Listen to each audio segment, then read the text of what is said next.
Hello mga idol, magluluto tayo ngayon ng daing. Samahan niyo ako mga idol at masarap itong daing na to. So, panoorin niyo mga idol.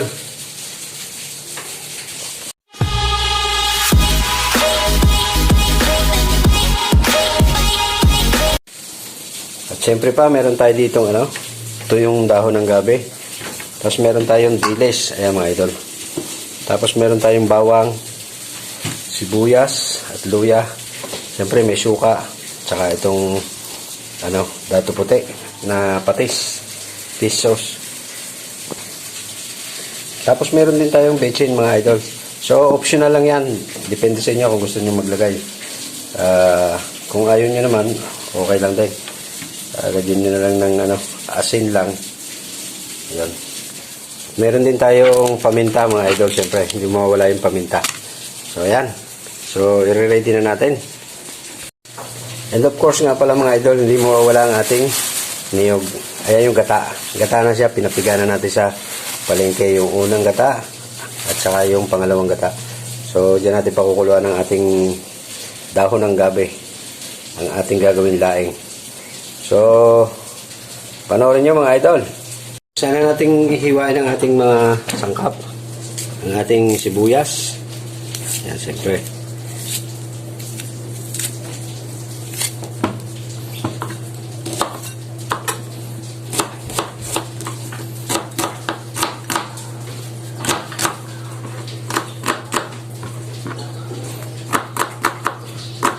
Hiwain nyo lang ng kahit hindi naman siya masyadong maliliit mga idol, dahil naman yan madudurog na rin yan dahil matagal natin papakuluan yung ating dahon ng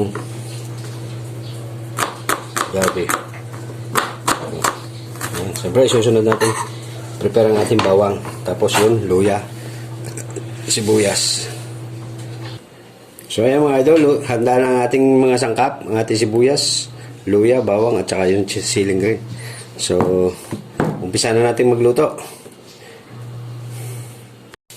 So, mga idol, mag-umpisa na tayong mag-gisa. So, lagyan natin ng mantika. So, tayo nakapag-umangkalan. Yan.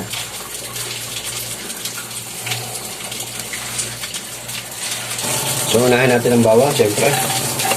Yan.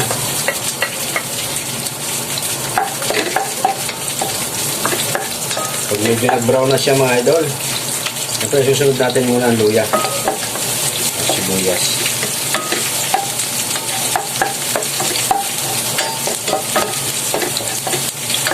Ayan, lagay na natin ang ating luya. Mga basic na sangkap lang mga idol, ano naman kalagi yung mga ginagamit sa pag-igisa. Luya, bawang, sibuyas, ulit-ulit lang yan, basic. So lagyan natin ang ating sibuyas.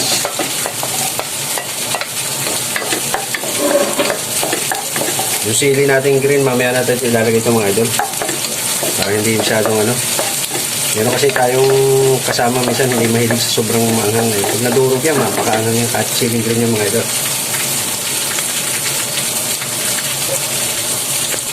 Yung ating dilis mga idol, ating ipiprito pa yan. Isasangag kaya kasi mas maganda yung luto na siya. Parang mo na lang siya, tatambog na lang. So, ayan. Lalagyan natin siya ng ito yung pangalawang gata mga idol. Lalagay na natin. Ayan. Yun yung pangalawang gata ng niyog. So, yan natin pakukuluan ng ating dahon. Lalagay na natin ang dahon ng yan ang ating laing. Lagyan natin ang ating dahon. Ito, kung hindi ako nagkakamali mga idol, mga kalahating kilo lang siguro itong dami ng dahon na ito. Yan.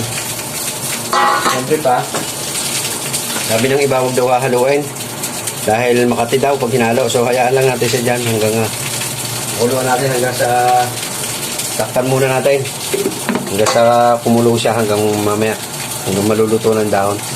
So, yan lang muna mga idol. At may natin babalikan. So, ayan mga idol, habang naghihintay tayong lumambot ang ating dahon ng gabi. So, lagyan na natin yung ating, lutuin na natin ang ating dilis.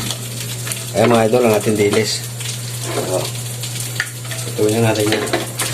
Kailangan kasi natin isang para maluto. Diyan mga idol, luto na ang ating dilis. So, iset aside muna natin yan bago natin na ihalo yan mamaya pag luto na ang ating laing, yung ating dahon ng gabi. Ilagay na natin ang ating siling green mga idol. Yan. Hanggang sa maluto na siya dyan. Timplahan muna natin ang 2 kutsarang patis. Yan. So, kung kulang pa mamaya, pag nalagay natin yung kakang gata, bago tayo magdagdag. Ayan mga idol. So, takpan muna ulit. So, ilagay na natin lagyan natin siya ng paminta. Durog na paminta. Siyempre, kaunting asin. Kasi mamaya natin anuhin ang talagang lasa ng mga idol pagka maluluto na siya. Dadagdagan na lang natin kung kulang pa sa asin. So, ilalagay na natin ang unang gata mga idol. At para ihintay na lang natin siya matuyo. Ayan. Pagka yan natuyo, medyo na iga-iga. Luto na yung dahon natin ng gabi. Ayan. Ayan, pwede nyo na siyang halo-haloin mga idol. Hindi na siguro yan. Luto na naman siya Hindi na nakakate. Maya-maya natin ilagay ng konti yung dilis para pag medyo tuyo-tuyo na siya. Kasi malalabsa yun, magkakawatak-watak pagka sobrang pag sobrang pakulo. Kaya, hintayin natin. Lagyan natin ng mga 2 kutsara suka mga idol. Patakan natin ang suka. Tama na yung 2 kasi baka naman umasim siya. Hindi magiging laing yan, magiging adobo na. Ayan. So, ayan mga idol, at luto ng ating laing. So, ilalagay na natin sa na natin ang ating dilis. Ayan, luto na yung ating dilis na yan. Bali, pirinito na natin yan. So, lang natin yan, toppings lang. Huwag natin haluin para hindi madurog. Idol. So, ayan. Ganyan lang siya mga idol. Ayan. Luto na ang ating laing with dilis mga idol. Ayan, medyo tuyo-tuyo na natin ng konti ang gata. Kasi medyo medyo palaputin pa natin ng konti. So ayan mga idol, luto na ang ating laing. Ayan, luto na. Medyo naiga na yung kanyang gata. So tama-tama lang. So ayan mga idol, siyempre titikman natin. Ayan mga idol, titikman natin ating nilutong laing. Sarap to sa kanin.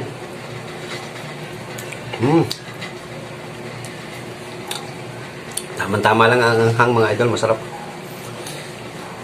Lalo na pag may kanin. Pwede naman yung sayang init-initin lang ulit. Kasi matagal naman mapanis itong laing. Pwede nyo, pag marami niluto nyo, pwede nyo ilagay sa rep. Tapos painit nyo lang ulit.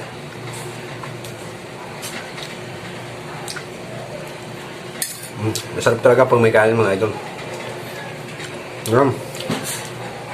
Ang ating laing na may dilis.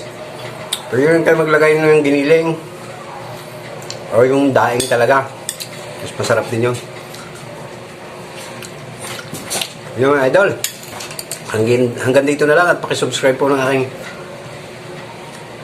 YouTube channel. Dito Armark TV. So maraming salamat po. Ingat po kayo kung saan man kayo nandoon dako ng ating mundo at ng ating bansa. Luzon, Visayas, Mindanao. Bye-bye. Thank you.